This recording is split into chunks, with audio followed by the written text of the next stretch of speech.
A man can run to the ends of the earth to hide his sins. He can change his name, grow a beard, and live among the silent pines. But fate always has a way of finding him. For 5 years, Gideon Cross was a ghost. He traded his 6-shooter for a skinning knife. He thought he was safe in the high mountains. But when the river roared and a woman screamed, Gideon made a choice. He saved her life. He didn't know that pulling her from the water would bring the hangman right to his front door. Welcome back to Frontier Rescue Stories. If you love tales of the rugged West, forbidden romance, and the fight for redemption, you are in the right place. Make sure to hit that subscribe button and ring the bell so you never miss a chapter of our saga. Let's ride into the story. The mountains of the Bitterroot Range were not forgiving. It was 1882. The winter had been hard and long. Now, the spring thaw was finally here. But it was not gentle, it was violent. John Miller sat in his cabin. It was a small, sturdy shack hidden deep in the timber. The air inside smelled of wet pine, wood smoke, and cold mud. John was a large man. His shoulders were broad and his hands were rough and scarred. He sat by the fire, oiling a rusty beaver trap. It was quiet. That was how he liked it.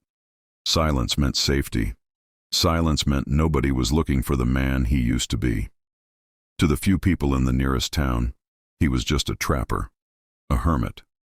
But the silence did not last. A sound cut through the air. It wasn't the wind. It was a crack, like thunder, but sharper. It came from down the canyon. John stopped his work. He tilted his head. He heard it again. A crash. And then a scream. John stood up instantly. The chair scraped against the wood floor. He grabbed his heavy wool coat. He looked at the gun belt hanging on the wall. The leather was worn. The handle of the revolver was cold. He hesitated. Then he left it there. He stepped out into the cold mist. The roar of the White Pine River was deafening. The water was usually calm and blue. Today it was a monster. It was a churning wall of white foam and black mud. The snowmelt had turned the river into a weapon. John ran toward the steep bank. His boots sank into the slush and mud. He reached the edge and looked down. His eyes narrowed. The wooden bridge upstream was gone. It had snapped like a dry twig under the pressure of the flood. In the middle of the churning water, he saw debris, shattered wood, a wagon wheel bobbing in the foam. And then he saw the color blue. It was a dress. A woman was clinging to a broken log. She was fighting for her life. The current slammed her against a large rock. She screamed, but the river swallowed the sound. Her grip was slipping. She was drowning. John froze. His heart hammered against his ribs. If he went in there, he might die. The water was freezing. The current was strong enough to kill a horse. If he saved her, she would see him. She might ask questions. Questions were dangerous for a man living a lie. But then he saw her hand slip from the log. She went under. The blue fabric disappeared into the black water. The old instinct kicked in. Not the killer, the protector. He didn't think. He didn't weigh the odds. He leaped from the bank. The water hit him like a sledgehammer. It was ice cold. It stole the breath from his lungs instantly. It felt like 1,000 needles piercing his skin. He kicked hard. He fought the current with everything he had. He swam toward the spot where she had vanished. His hand brushed against fabric. He grabbed it. He pulled hard. She came up, gasping and coughing. Her skin was pale as death. Her eyes were closed. John wrapped an arm around her waist. The river tried to pull them both down. It wanted to keep them. John roared in effort. He used every ounce of strength in his tired muscles. He dragged them toward the muddy bank. He clawed at the exposed roots of a willow tree. He hauled her body up onto the mossy earth. He crawled up after her and collapsed. He gasped for air. The cold burned his skin. He looked at the woman beside him. She was alive, but barely. He brushed the wet hair from her face.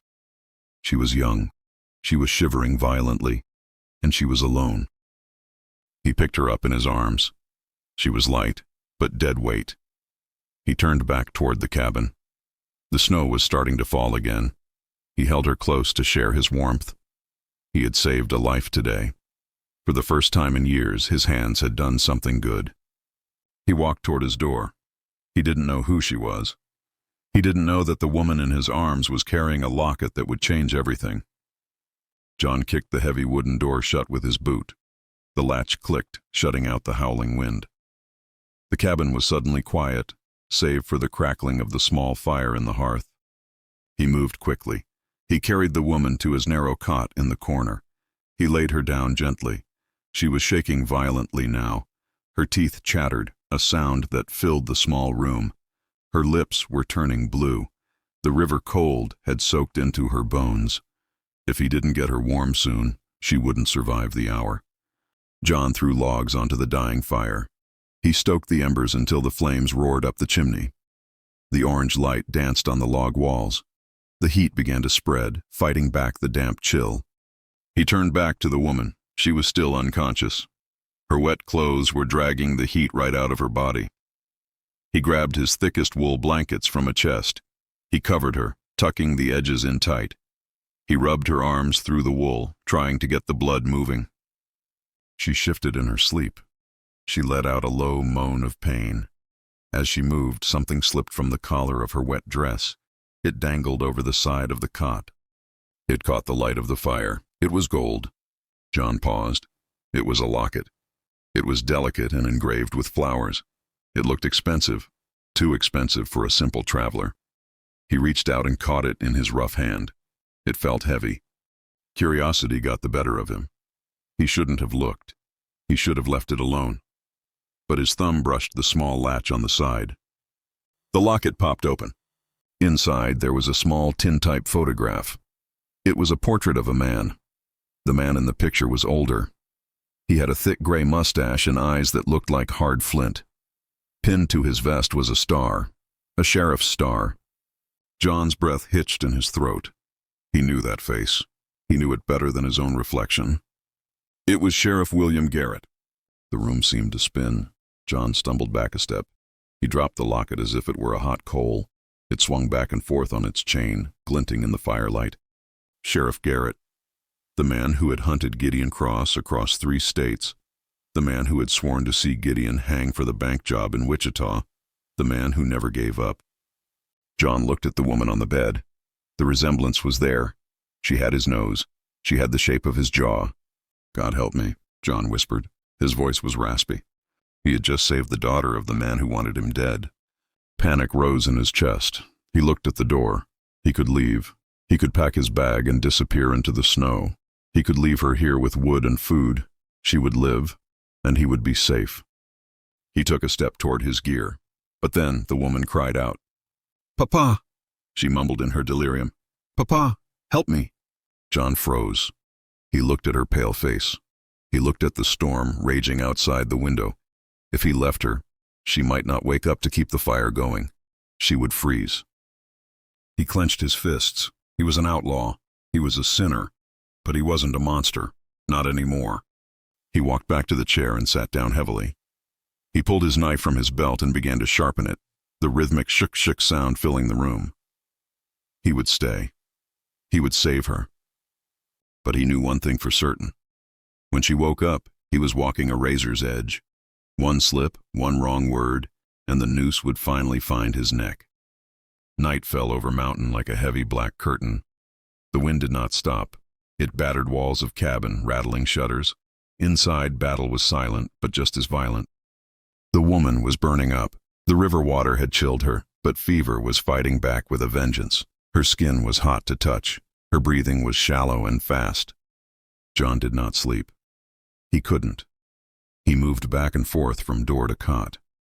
He opened a door just a crack, scooped a handful of fresh, clean snow into a tin bowl, and shut it quickly. He dipped a rag into melting snow. He wrung it out. He placed it gently on her forehead. She hissed at the cold, twisting away. "Easy now," John whispered. His voice was low and rumbling. "It'll break the heat." She settled, but her mind was far away. The delirium had her. She mumbled names he didn't know. She spoke of school books and horses. Then her voice turned sharp. "He's bad, Papa," she whimpered, her eyes squeezing shut. "Catch him, catch bad man." John froze. The rag dripped water onto the floor. She was dreaming of her father's work. She was dreaming of men like him. He sat back in rocking chair. The shadows in room seemed to stretch and twist. They looked like ghosts. John closed his eyes, and suddenly, he wasn't in cabin anymore. He was back in Wichita, 5 years ago. Sun was hot and dusty. He could smell the acrid stench of black powder. He could hear the shouting. "Get down!" someone had screamed.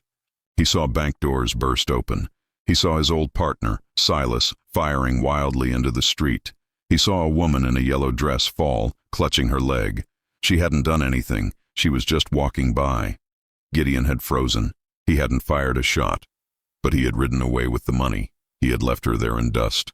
That woman's scream had haunted his sleep every night for 5 years. John opened his eyes.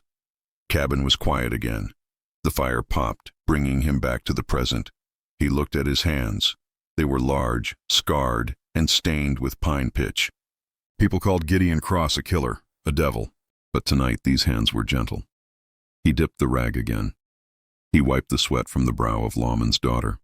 He lifted her head carefully and trickled a little water between her cracked lips.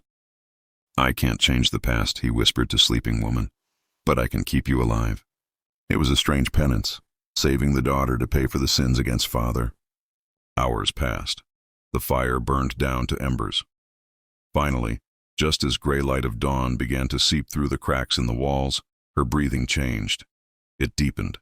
The frantic heat left her skin. The fever broke. John let out a long breath he didn't know he was holding. He slumped in the chair, exhausted. He watched her chest rise and fall peacefully. She was safe, for now. But as the sun began to rise, John felt a knot in his stomach. The fever was gone. That meant she would wake up soon, and when she woke up, lies would have to begin. Pain, that was first thing she knew. It was a dull ache that throbbed in her head and stiffened her limbs. Then came smell. Wood smoke, dried sage, old leather. Elena opened her eyes. The light was dim. She stared up at a ceiling made of rough-hewn logs. She blinked, trying to clear the fog from her mind. Where was the wagon? Where was the bridge? Then she heard a sound. Shk, shk, shk. It was rhythmic, metal on stone. She turned her head slowly. The movement made room spin. In corner, by the dying fire, sat a man. He was massive. His back was to her, but his shoulders were wide enough to block out the hearth. He was hunched over something. The firelight glinted off steel. He was holding a large knife. He ran a whetstone down the blade. Shk! Fear spiked in her chest. She tried to sit up, but her body betrayed her. She let out a small, sharp gasp. The sound stopped instantly. The man didn't jump. He didn't startle. He simply stopped moving. Then, he turned. Elena pressed herself back against wall. Man's face was covered in a thick, dark beard. A jagged white scar ran down his cheek, disappearing into whiskers. His eyes were shadowed and unreadable. He stood up. He seemed to fill entire cabin. He still held knife. "Stay down," he said. His voice was like gravel grinding together. Elena's heart hammered against her ribs. Who are you?" Her voice was a cracked whisper. The man looked at knife in his hand, then at her terrified face. He seemed to realize how it looked. He slowly sheathed blade at his belt. He held up his empty hands. "I pulled you out of the river," he said. He took a step closer, moving with a strange, silent grace for such a big man. "You were half drowned. You've been sleeping for 2 days." 2 days? Elena touched her forehead. It felt cool. "The fever broke this morning," he said. He reached for a tin cup on table and offered it to her. "Drink. It's just water." Elena hesitated. She looked at his hands. They were rough, battered hands. But they held cup gently. She took it. The water was cold and sweet. She drank greedily. "Thank you," she said, handing cup back. She looked him in the eye. "You saved my life. What is your name?" Man paused. He turned away, pretending to check fire. Silence stretched a second too long. "John," he said finally, not looking at her. "John Miller. I'm just a trapper." "I am Elena," she said. "Elena Garrett." At mention of her last name, Man's back stiffened. Just for a heartbeat. If she hadn't been watching closely, she would have missed it. "Rest now, Miss Garrett," John said, moving into shadows of room. Storm is still blowing. You aren't going anywhere yet. Elena lay back down. She watched him move. He walked silently, placing his feet carefully, like a cat stalking prey. It wasn't walk of a clumsy trapper. It was the walk of a man who was used to being hunted. She was grateful, yes. But as she watched John Miller stand by window, peering out into whiteout, a small voice in back of her mind whispered a warning. Something about this man was not right. The world outside disappeared. The white curtain fell heavy and thick. It wasn't just snow, it was a wall. The wind had changed from a howl to a steady, rhythmic battering against the logs. John stood by the single window. Frost crawled up the glass like lace, blurring the view of the pine trees. He scraped a small hole in the ice with his fingernail and peered out. Nothing but white. "We're stuck," he said flatly. Elena sat up on the cot. She pulled the wool blanket tighter around her shoulders. "Stuck? For how long?" John turned from the window. The gray light made the scar on his cheek look deeper, angrier. "Days. Maybe a week. The pass is choked with snow. And the bridge? Well, you saw the bridge. It's driftwood now." Elena's face fell. Panic flickered in her eyes. She looked at the door as if she could will it to open. "I can't stay here for a week. I have to get to Oakhaven." John busied himself with the coffee pot on the cast-iron stove. He kept his back to her. "The mountain doesn't care about your schedule, Miss Garrett. You step out there, you die. Simple as that." "You don't understand," she insisted, swinging her legs over the edge of the cot. She was weak, but determined. "It's my father. He's retiring this Friday. I haven't seen him in 2 years. I came all this way to surprise him." The metal pot in John's hand clattered against the stove grate. He steadied it quickly. "Retiring?" John asked. His voice was carefully neutral. "Yes," Elena said, her voice softening with affection. "Sheriff William Garrett. He's given his whole life to the law. He's tired. He wrote to me, said he's finally laying down his star." John stared at the black coffee bubbling in the pot. Friday. That was 3 days away. If she didn't show up, Sheriff would come looking. He wouldn't retire. He would mount up one last time to find his missing girl. "He's a good man," Elena continued, unaware that her words were like daggers to the man standing 5 feet away. "He spent years hunting down the worst kind of men. Thieves, killers. He deserves peace." John poured the coffee into a tin mug. The steam rose up, hiding his face. The worst kind of men. That was him. She was talking about him. He turned and handed her the mug. He forced himself to look her in the eye. "Sounds like a hard life," he muttered. "It is," she said, taking the cup. "But he always told me, Elena, the law is what separates us from the animals." John walked to the door and checked the latch again. He looked at the heavy wooden bar sealing them in. It kept storm out, but it kept them together in this tiny box. "Drink your coffee," John said, his voice rougher than he intended. "We have a long wait ahead of us." Outside, wind screamed like a banshee. Inside, silence was heavier than the snow. They were trapped, the outlaw and the lawman's daughter.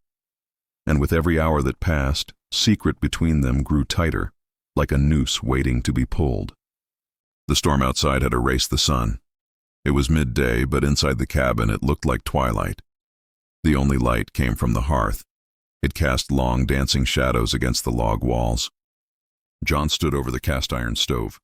He stirred a pot of rabbit stew. The thick aroma of meat and wild onions filled the small room. It was a comforting smell, but there was no comfort in the conversation. Elena sat at the small wooden table. She was stronger now. The color had returned to her cheeks. She watched John's back as he cooked. "You live a lonely life, Mr. Miller," she observed. John didn't turn around. "It's a quiet life. I like the quiet." "My father hates the quiet," Elena said. She traced the grain of the wood on the table with her finger. "He says silence is where the ghosts live. He has many ghosts." John's hand tightened on the wooden spoon. "A lawman makes enemies." "He does," she agreed. Her voice grew harder. "But there is one ghost that haunts him more than the others. The one who got away." John felt a cold chill that had nothing to do with the blizzard. He knew who was coming next. "Who?" he asked. He kept his voice steady. "Gideon Cross," she said. The name hung in the air. It felt heavy. John stared into the bubbling stew. Hearing his real name spoken aloud in this cabin felt like a violation. "I've heard the name," John lied. "A robber, wasn't he?" "A monster," Elena corrected. Her voice was fierce. "He robbed the First National in Wichita. A woman was shot in the street. An innocent woman. Cross stepped right over her body and rode away." John closed his eyes. The memory flashed in his mind, the dust, the screaming. He hadn't fired that shot. It was Silas, but he had ridden away. He had left her there. "Maybe," John started, his voice low. "Maybe he didn't pull the trigger." "It doesn't matter," Elena snapped. "He was part of it. My father says men like that don't have souls. They are like rabid dogs. They only know how to take." John turned around slowly. He held the ladle in his hand. He looked at the woman he had saved. She looked back at him with clear, judgmental eyes. She didn't see the man who nursed her through the fever. She saw a concept. A villain. "Do you believe that?" John asked softly. "Do you believe a man is defined by his worst day? That he can never change?" Elena paused. She looked at the fire, then back at him. "Some stains don't wash out, Mr. Miller. A wolf cannot wake up one day and decide to be a sheep." John walked to the table and set a bowl of stew in front of her. He sat down opposite her. The steam rose up between them. "Maybe the wolf doesn't want to be a sheep," John said, his eyes sad and dark. "Maybe he just wants to stop being a wolf." Elena looked at him, puzzled by the sadness in his tone. The shadows on the wall seemed to lean in closer, listening to the secrets that were almost spoken. The tension in the cabin was thicker than the snowdrifts outside. The conversation about wolves and sheep hung in the air, unfinished. John tried to busy himself. Idleness was dangerous. It gave him too much time to think, and it gave Elena too much time to watch him. He decided to fix the loose hinge on the heavy oak supply chest at the foot of his bed. It had been rattling in the drafts, a constant, annoying click-clack. He knelt on the floor, his back to Elena. She was sitting up in the cot, reading an old, water-stained almanac he kept on the shelf. The room was quiet, save for the wind and the scratch of metal tools. John picked up a heavy iron chisel. His hands were sweating. He was on edge. The proximity of the sheriff's daughter was wearing down his nerves. He lined the chisel up with the bent hinge. Then it happened. A sudden gust of wind slammed against the cabin wall with the force of a battering ram. The entire structure groaned. Startled, John's grip slipped. The heavy iron chisel tumbled from his hand. It fell toward the wooden floorboards.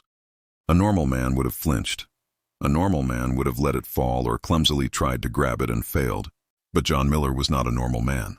His reaction was instantaneous. It was a blur of motion. His right hand, his gun hand, snapped down with the speed of a striking rattlesnake. He snatched the heavy iron tool out of the air just inches before it hit the floor. It was a movement of terrifying precision. Pure reflex, born of 1,000 hours of drawing a six-shooter against a deadline of death. He held the chisel tight, his knuckles white. The room was dead silent. Slowly, John realized what he had done. He froze. He didn't turn around immediately.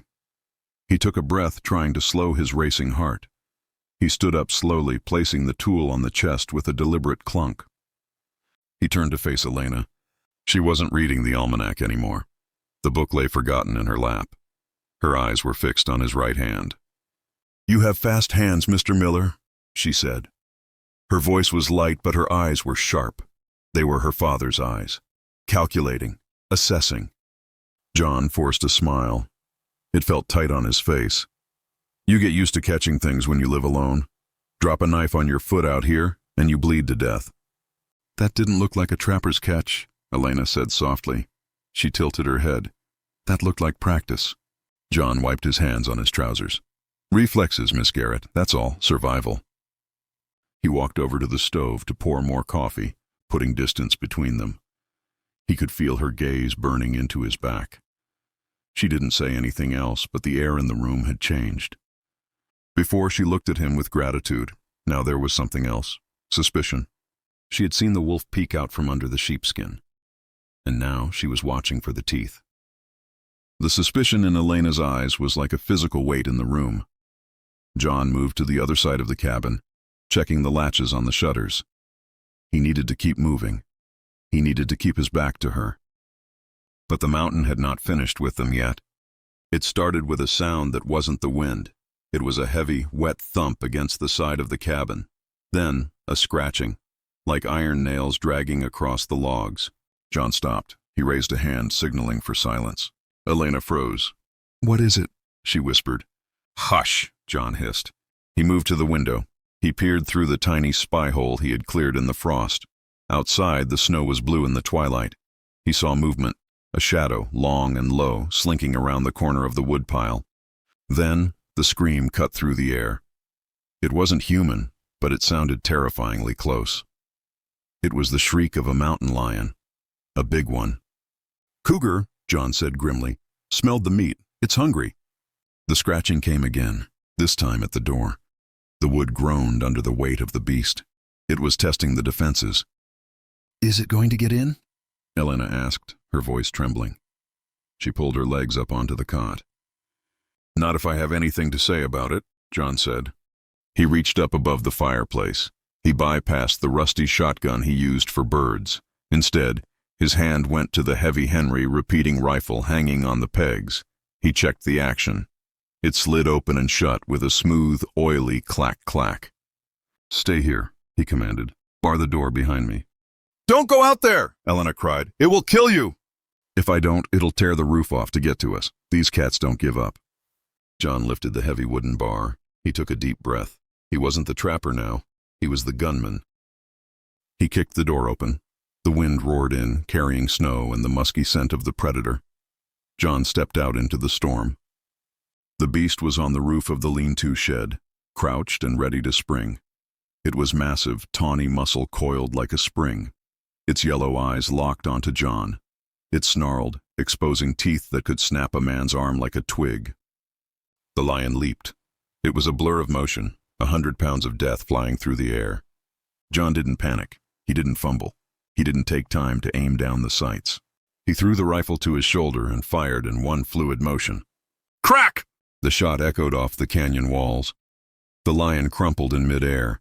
It hit snow with a heavy thud, slid 2 feet and lay still. A single bullet, right through the heart. A shot that was impossible for a frightened man. A shot that belonged to a legend. John lowered the rifle. The smoke drifted away in wind. He stared at the dead cat for a moment, the adrenaline fading into a cold realization. He turned back to the open door.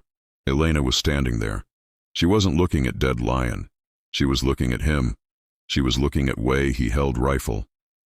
He had saved them, but he had just driven another nail into his own coffin. John slammed the door shut and dropped the heavy wooden bar back into place. The roar of the wind was instantly cut off, replaced by the heavy, ragged sound of his own breathing. He leaned against the rough timber of the door, the rifle still gripped in his hand. The adrenaline was fading, leaving his limbs feeling heavy and cold. "Is it dead?" Elena asked. She was standing by the table, her hands clutching the edge of the wood until her knuckles were white. "It's dead," John said. He walked over and placed the rifle back on its pegs. He didn't look at her. He couldn't. He was afraid of what he would see in her eyes. Fear, awe, or that dangerous recognition. He moved to the stove to warm his hands. As he reached out, a drop of bright red blood fell onto the iron surface, hissing as it evaporated. "You're hurt," Elena gasped. John looked down. In the chaos of the moment, he hadn't felt it. A jagged splinter from the doorframe had torn a long, shallow gash along his forearm when he'd burst outside. "It's nothing," he grunted, reaching for a rag. "Stop," Elena said. Her voice was firm. She crossed the room and took the rag from his hand. "You nursed me for 3 days, John Miller. Let me do this." John hesitated. Then he nodded. He sat in the chair, rolling up his heavy wool sleeve. Elena brought a bowl of warm water and a strip of clean cloth. She knelt beside him. The firelight cast a soft glow on her face. She looked focused, her brow furrowed as she gently dabbed at the wound. The room was quiet. The suspicion from earlier seemed to have evaporated, burned away by the flash of gunpowder. Now there was only the intimacy of survival. John watched her hands. They were small and soft, a stark contrast to his own battered skin. When her fingers brushed his wrist, he felt a jolt that had nothing to do with pain. It was a warmth that spread through his chest, thawing places inside him that had been frozen for years. "You are a brave man," she whispered, wrapping the cloth around his arm. She didn't look up. Most men would have hidden. "You went out there." "I did what had to be done," John said quietly. "No," she said. She tied the knot and looked up, her blue eyes locking onto his. "You did more than that. You saved me from the river. You saved me from the cold. And now this." She reached out and placed her hand over his. Her palm was warm. "Who are you really, John?" she asked. It wasn't an accusation this time. It was a question born of wonder. John stared at her. For a terrifying moment he wanted to tell her. He wanted to say, "I am Gideon Cross. I am the man your father hates, and I am tired of running." He wanted to be known. He wanted to be forgiven by her. But he knew the truth would shatter this fragile piece like glass. "I'm just a man who's trying to do right," he said, his voice thick with emotion. Elena didn't pull her hand away. She squeezed his fingers. "Well, whoever you are, I am glad you are here." They sat there for a long moment, storm raging outside, safe in the small bubble of light. It was a perfect, peaceful moment. But John knew that peace was a lie. The storm would break soon, the snow would melt, and world would come crashing back in. The storm broke just as quickly as it had arrived. By next morning, the sky was a piercing, brilliant blue. The sun reflected off fresh snow, turning world into a blinding sheet of white diamonds. The wind was gone. The silence of the high country returned. But for John Miller, the silence was no longer peaceful. It was a warning. He strapped on his snowshoes, loops of bent ash and rawhide.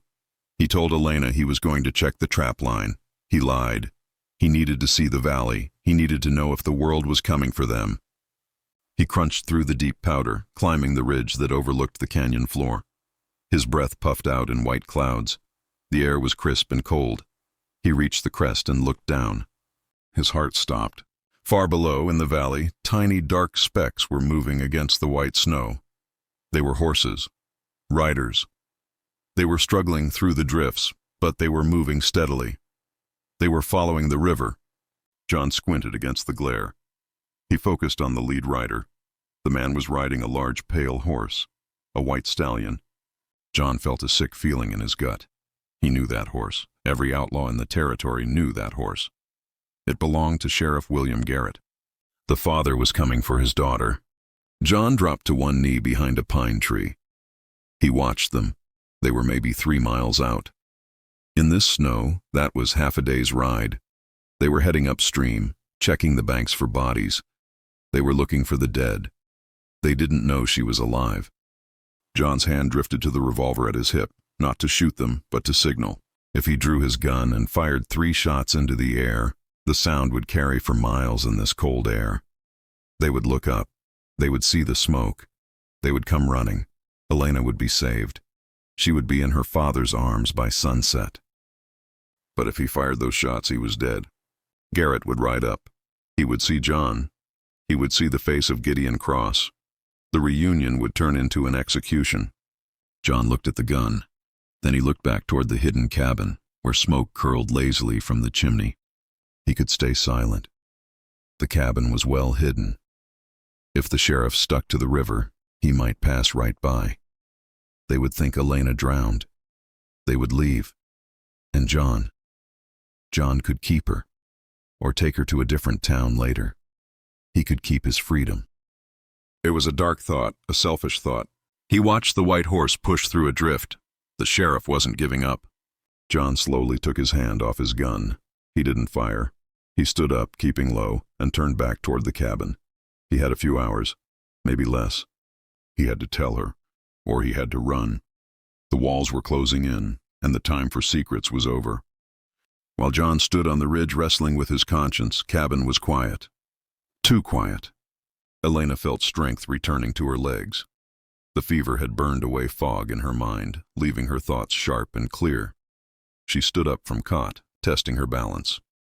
She walked slowly around small room. She ran her hand along the rough logs.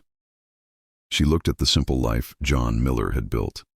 It was sparse, clean, but something about it felt temporary, like a stage set waiting to be struck. Her eyes fell on the heavy oak chest at the foot of bed, one John had been fixing when he caught falling chisel with that terrifying speed.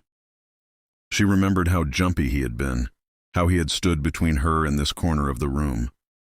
Curiosity is a dangerous thing, but it is also a lawman's daughter's birthright. Elena knelt beside the chest. She noticed that floorboard beneath left corner wasn't nailed down. It was slightly raised, wood-polished smooth by frequent handling. She hesitated. She knew she shouldn't pry. He had saved her life. He deserved her privacy. But the memory of his lightning-fast hand, the scar on his face, and the way he handled that rifle. The pieces didn't fit the puzzle of a simple trapper. She pushed the heavy chest aside with a grunt of effort. She dug her fingernails into the gap of the floorboard and pried it up. Beneath the floor was a hollow space dug into the frozen earth. Lying in the dark hole was a bundle wrapped in oilcloth. Elena's heart began to beat faster. She reached down and lifted the bundle. It was heavy. She set it on the floor and unfolded the oilcloth. The smell of gun oil and old tobacco wafted up. First, she saw the coat. It was a long black canvas duster. It was stained with trail dust and mended in a dozen places. It was the coat of a man who lived in the saddle. Beneath the coat lay a gun belt. The leather was black and tooled with intricate designs, and in the holster sat a revolver. It wasn't a rusty hunting piece. It was a Schofield Model 3, a top-break revolver. The steel was blued, the grip made of smooth walnut. It was a gunfighter's weapon, a rich man's gun or a bank robber's. Elena drew the heavy weapon from leather. She turned it over in her hands. On the bottom of the grip, scratched deep into the wood, were 2 letters. G.C. Elena gasped. The gun nearly slipped from her fingers. G.C. Gideon Cross. The room seemed to tilt. The heat drained from her body. Man who had carried her from river. The man who had spoon-fed her broth. The man she had started to trust. He was the ghost. He was monster her father had hunted for 5 years. He was the man who had left an innocent woman bleeding in the Wichita dust. Tears pricked her eyes, not of sadness, but of betrayal and terror. She was trapped in a cabin, miles from civilization, with one of most dangerous men in the West. Suddenly, heavy sound of boots crunching on snow echoed outside. Elena froze. She looked at door. The latch began to lift. He was back. The door swung open, bringing a swirl of snow and bitter cold into the room. John stepped inside, kicking the drift from his boots. The pass is still blocked, but... His voice died in his throat. He saw the open floorboard. He saw the oilcloth. And then he saw Elena. She was standing in the center of the room. Her face was pale, drained of all color. Her eyes were wide, filled with a mixture of terror and heartbreak. In her trembling hands she held the Schofield revolver. The barrel was pointed straight at his chest. John didn't reach for his hip. He didn't dive for cover. He simply closed the door behind him, shutting out the wind. He stood there, his shoulders sagging as if a great weight had finally crushed him. "Stay back," Elena warned. Her voice shook, but her grip was firm. "Don't take another step." John looked at the gun, his own gun. "I won't," he said softly. "The initials," she whispered. "G.C., it's you, isn't it? You're Gideon Cross." John looked her in the eye. There was no point in running anymore. The race was over. "Yes," he said. The truth hung in the air, stark and ugly. "I am Gideon Cross." Elena let out a sob, a sharp, wounded sound. "You're a monster. My father. He told me what you did. The bank. The woman in the street." "I was there," Gideon said. His voice was hollow. "I robbed that bank. But I didn't shoot that woman, Elena. Silas did. But I left her there. I rode away. And I have seen her face every night for 5 years." "You lied to me," she cried. "You pretended to be a good man. You pretended to care." "I didn't pretend to save you," Gideon said earnestly, taking a half step forward. "Pulling you from that river, nursing you back to health, that was real. That was the only good thing I've done in a decade." "Stop!" she shouted, cocking the hammer of the revolver. Click, clack. The sound was loud in the small room. Gideon stopped. Slowly, deliberately, he unbuckled his gun belt, the one with the hunting knife and his current pistol. He let it drop to the floor with a heavy thud. He held his empty hands out to his sides. Then he did something unexpected. He sank to his knees. The giant of a man, the feared outlaw, knelt on the rough wooden floor before the schoolteacher. "I am tired of running, Elena," he whispered, "and I am tired of the lies. Your father is coming. I saw him in the valley. If you want to shoot me, do it. I won't stop you. Maybe it's justice." Elena stared at him. The gun wavered. She looked at the scar on his face, the kindness she had seen in his eyes over the last few days, and tried to reconcile it with the legend of the devil her father hunted. She held his life in her hands. The room was silent, save for the crackling fire. The tension was a pulled bowstring, ready to snap. She started, her voice breaking. But before she could decide, the decision was taken from her. The silence in the cabin was shattered, not by a gunshot, but by a voice. It came from outside, muffled by the heavy timber, but loud enough to chill the blood in Gideon's veins. "Gideon, we saw the smoke, old son. We know you're in there." Elena gasped, her eyes darting to the door. The voice was rough, wet, and mocking. It wasn't her father. Gideon's head snapped up. The look of resignation vanished from his face, replaced instantly by a look of primal fear. But not for himself. "Silas," Gideon hissed. "Who?" Elena whispered, the gun still shaking in her hands. "The man who pulled the trigger in Wichita," Gideon said, his voice low and urgent. "The man who killed that woman." "Come on out, Gideon!" the voice bellowed again, followed by the sound of laughter. "We tracked the sheriff and he led us right to your doorstep. Ain't that poetic? Now open up. We got some old profits to split." Gideon stood up slowly, keeping his hands raised, but his eyes were locked on Elena's. "Elena, listen to me," he said, his voice steady and intense. "That man out there is Silas Vance. He has 3 men with him. If they come through that door and see you, they won't leave a witness. They will kill us both, and they will enjoy it." Elena looked at the door, then back at Gideon. She saw the change in him. The sorrow was gone. The wolf was back. But this time, the wolf was standing between her and the pack.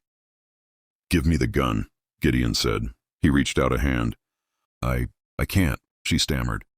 "He will burn this cabin down with us inside if I don't answer," Gideon pressed. "I know you hate me. I know I deserve to hang. But if you want to live to see your father again, you have to trust me. Just for 5 minutes." A heavy boot kicked the door. The wood splintered slightly near the latch. "Don't make us come in there, Gid," Silas shouted. Elena looked at the scarred man standing before her. She remembered the river. She remembered the fever. She looked at the Schofield revolver in her hand, the weapon of a killer. She took a breath and she made her choice. She reversed the grip and slapped the heavy pistol into Gideon's palm. The moment the steel touched his skin, Gideon Cross was reborn. He didn't smile. He checked the cylinder in one fluid motion, snapped the gun shut, and spun it into his hand. He grabbed his belt from the floor and buckled it on. He moved to the window, peering through the spy hole. 4 of them, he muttered, spaced out. They're coming to the door. He turned to Elena. "Get behind the stove, stay low. Do not come out until it is quiet." "What are you going to do?" she asked, crouching behind the cast iron. Gideon pulled his duster coat on, the long tails swirling around his legs. He looked at her one last time. "I'm going to do what I do best," he said darkly. "I'm going to sin." Gideon didn't wait for an invitation. He didn't wait for them to kick the door in. He became the storm. With a roar that shook the rafters, Gideon booted the door wide open. The heavy wood slammed against the outside wall. The 3 men on the porch were caught off guard. They expected a cowering trapper. They got a whirlwind of lead. Gideon Schofield barked, "Bang! Bang!" The first man, a bearded giant holding a torch, dropped instantly, the flame hissing out in the snow. The second man tried to raise his rifle, but Gideon was faster.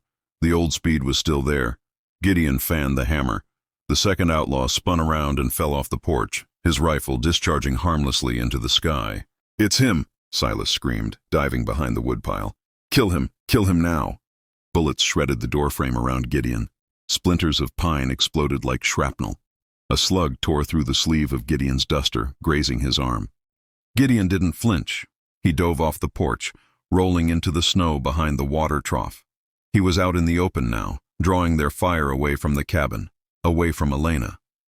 "You're a dead man, Cross," Silas yelled from behind the logs. "I've been dead for years, Silas," Gideon shouted back. He popped up, firing 2 rounds. One struck the third outlaw in the leg, sending him tumbling into the snow. But Silas was a veteran killer. He waited for the opening. As Gideon turned to check the door, Silas stood up and fired. The bullet hit Gideon in the chest. It felt like being kicked by a mule. The impact spun Gideon around. He collapsed into the snow, the breath driven from his lungs. The white snow beneath him instantly turned red. "Got you!" Silas laughed. He stepped out from behind the woodpile, his smoking gun leveled at Gideon's fallen form. He walked closer, savoring the moment. "I'm going to take that money, Gideon, and then I'm going to go inside and see who you were hiding." Gideon's vision was blurring. His chest was on fire. He looked at the cabin door. Elena was in there. He couldn't die, not yet. With a groan of agony, Gideon rolled onto his back. He lifted the heavy Schofield. It felt like it weighed 100 pounds. Silas's eyes went wide. He raised his gun. But Gideon was already squeezing the trigger. Click, boom! The shot hit Silas square in the chest. The laughter died in his throat. He looked down, stunned, before crumbling backward into the snow. Silence returned to the mountain. Gideon let the gun drop from his hand. He stared up at the blue sky. It was beautiful. He coughed, and blood tasted metallic in his mouth. Then the ground began to rumble. Not an earthquake. Hoofbeats. Dozens of them. Gideon turned his head weakly. Through the trees, horses were crashing through the snow. Men in long coats with badges on their chests. And leading them, on a white stallion, was Sheriff William Garrett. The law had arrived. But they were too late for the war. They were just in time for the funeral. Sheriff William Garrett swung down from his saddle. His boots hit the snow with a heavy crunch. He walked past the body of Silas Vance without looking down. His eyes were fixed on the man lying by the water trough. Gideon Cross looked up. His vision was swimming, but he saw the silver star pinned to the sheriff's chest. It caught the sun like a beacon. "William Garrett," Gideon wheezed, blood trickling from the corner of his mouth. "You finally caught me." Garrett stood over him. He cocked his revolver. "I've chased you 5 years, Cross. I swore I'd see you in the ground." "No!" The scream tore through the clearing. Elena burst from the cabin door. She didn't run to her father. She ran to the outlaw.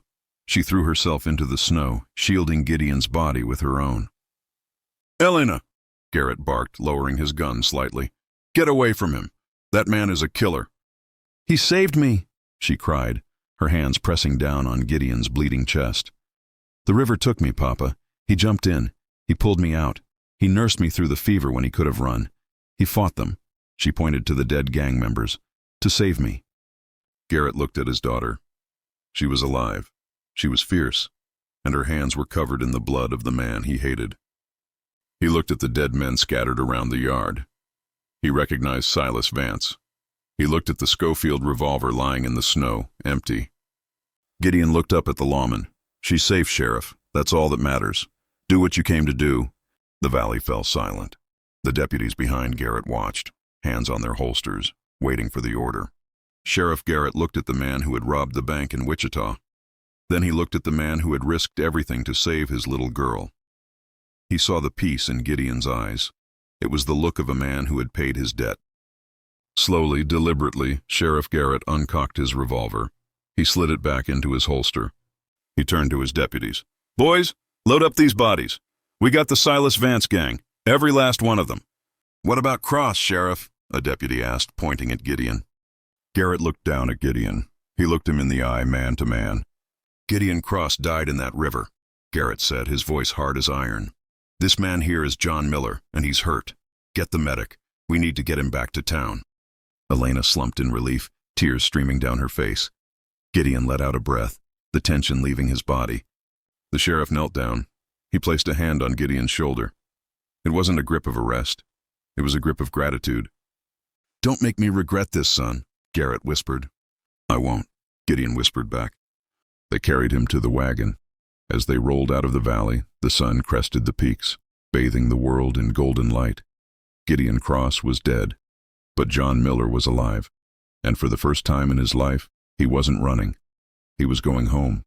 And there you have it, folks. The legend of Gideon Cross and the redemption of John Miller. It just goes to show that sometimes the hardest trail we ride is the one that leads back to forgiveness. I hope you enjoyed this journey into the Old West. If this story touched your heart, please do me a huge favor. Hit that like button and subscribe to the channel. It helps us keep the campfire burning. I want to hear from you. Do you think the sheriff made the right choice letting Gideon go? Or is the law the law? Let me know your thoughts in the comments below. If you're hungry for more tales of survival and grit, check out the playlist on your screen right now for more frontier rescue stories. Until next time, take care.